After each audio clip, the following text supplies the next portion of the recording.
Washington, D.C. Washington, D.C. was the crime capital of America. Now it's a totally, after 12 days, it's a totally safe city. Everyone's going out to dinner. They're going out to restaurants. Your wife can walk down the middle of the street with or without you. Nothing's going to happen. My people have done a fantastic job. And yes, I called in the National Guard, and the National Guard took care of business, and they weren't politically correct, but they took care of business. We got 1,700 career criminals out, brought them back to where they came from, the countries where they came from, or put them in jails.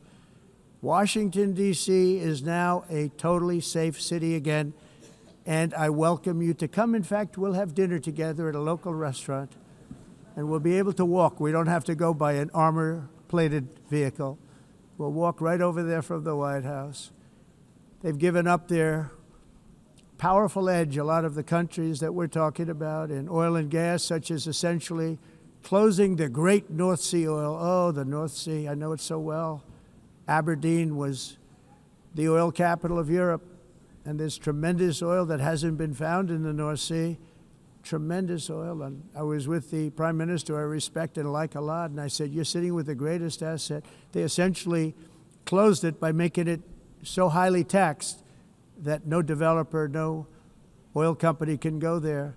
They have tremendous oil left, and more importantly, they have tremendous oil that hasn't even been found yet. And what a tremendous asset for the United Kingdom. And I hope the Prime Minister is listening, because I told it to him 3 days in a row. That's all he heard. North Sea oil, North Sea, because I want to see them do well. I want to stop seeing them ruining that beautiful Scottish and English countryside with windmills and massive solar panels that go 7 miles by 7 miles, taking away farmland.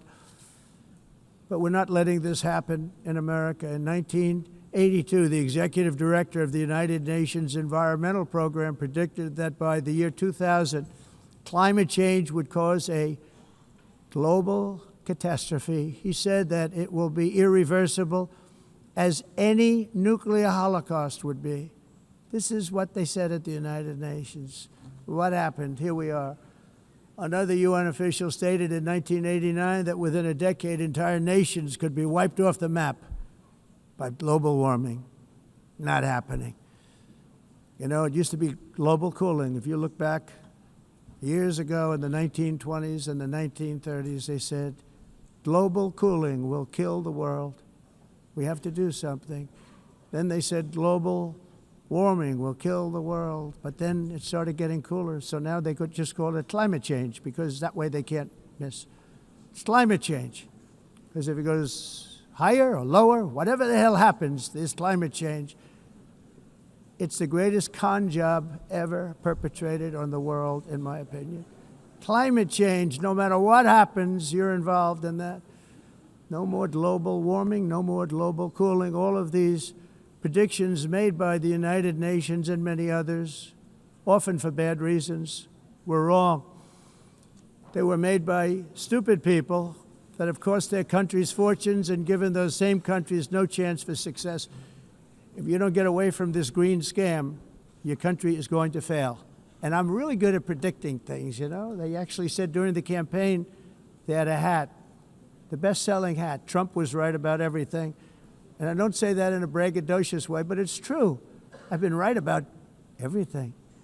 And I'm telling you that if you don't get away from the green energy scam, your country is going to fail.